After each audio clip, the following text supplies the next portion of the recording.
Perihal Jakarta tenggelam, siapa yang tanggung jawab?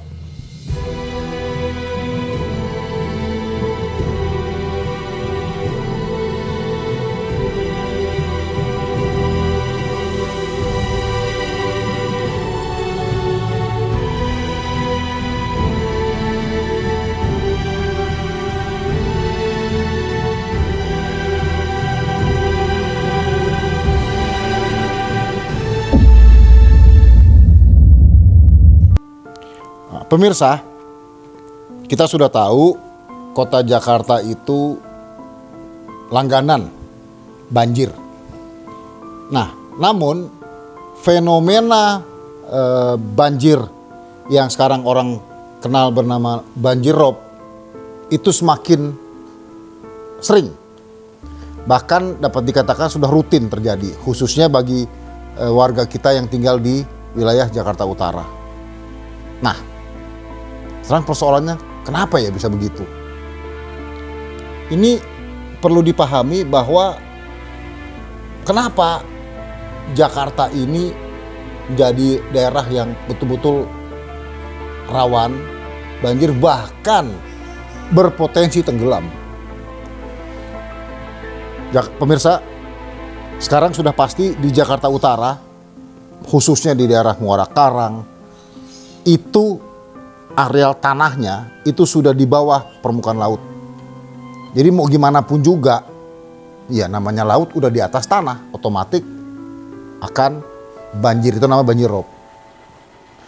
Nah, yang gawatnya lagi di Jakarta Utara, konsumsi daripada air bersih itu sangat langka.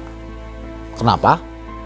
Karena mungkin 20 atau 30 tahun ke belakang, eksploitasi air tanah khususnya di Jakarta Utara sangat besar.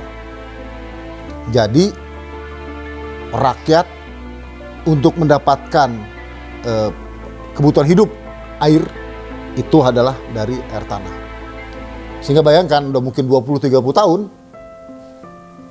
mengeksploitasi air tanah, ya otomatis tanahnya menjadi tanda kutip kering gitu, tanda kutip, atau sudah masuklah air laut.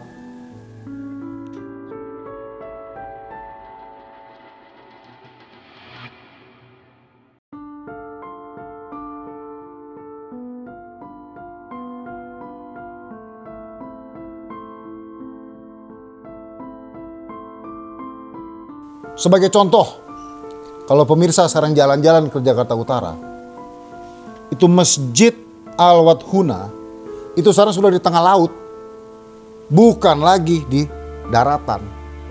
Praktis masjid itu udah gak bisa dipakai lagi untuk beribadah. Dan yang luar biasanya adalah kampung bernama Kampung Teko di Jakarta Barat. Dulu tuh kampung orang bisa tinggal, sekarang udah danau.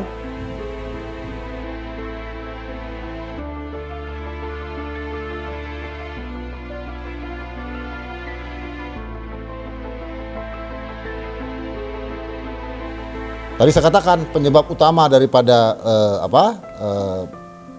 Jakarta yang akan tenggelam itu turunnya air tanah karena apa? Eksploitasi air bersih.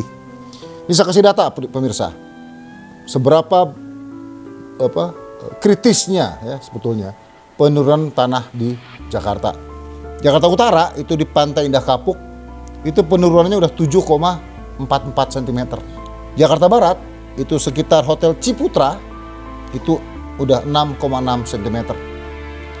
Jakarta Pusat, Gambir itu sudah 4,5 cm.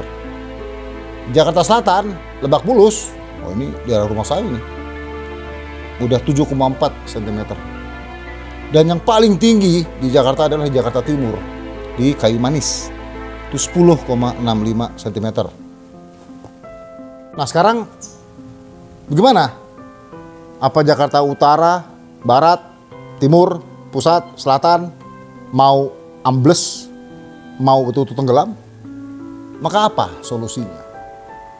Nah, solusi paling pertama adalah pemirsa, hentikan eksploitasi air tanah. ini sudah kelebihan. Jakarta penduduk udah sekarang di atas 10 juta jiwa. Kalau 10 juta jiwa tiap hari orang ngambil misalkan 1 liter air tanah, berarti satu hari 10 juta liter. Itu saya rasa udah gak masuk akal. Nah, maka hal-hal ini yang perlu kita hentikan, hal-hal ini yang perlu kita cari jalan keluarnya. Maka pemerintah tidak bisa lepas tangan dengan mengatakan kalau air itu adalah swadaya masyarakat. Nggak bisa begitu. Nggak ada ceritanya tuh kayak begitu. Saya mau ngambil contoh kota Tokyo ya. Ya, Tokyo kota maju. Tapi yang saya mau katakan artinya adalah kota Tokyo itu untuk masalah air, pemerintah yang tanggung jawab. Pemerintah yang menyediakan air bersih buat warganya. Lah kenapa kita nggak bisa begitu? Kita malah tanda kutip menyerahkan untuk pengurusan air ke anggaplah BUMN atau BMD. Dan maaf saya sebut nama PDAM. Coba pemirsa dari 34 PDAM yang saya ngomongin 31 ya. Coba sebut mana yang bisa tanda kutip profit margin. Babak belur semua. Jadi ini kan aneh. Sementara kalau kita mau minum air mineral di kemasan plastik, itu airnya dari mana datangnya? Itu kan dari sumber mata air. Jadi ini gimana ya? Jadi untuk air kok dikomersial?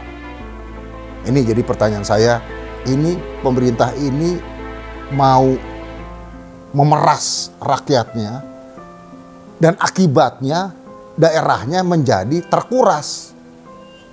Semoga Jakarta tidak tenggelam. Terima kasih, salam perihal. Pemirsa, terima kasih banyak telah menonton video saya. Jangan lupa like dan berikan opini di kolom komentar. Dan yang paling penting, subscribe channel ini. Terima kasih, salam perihal.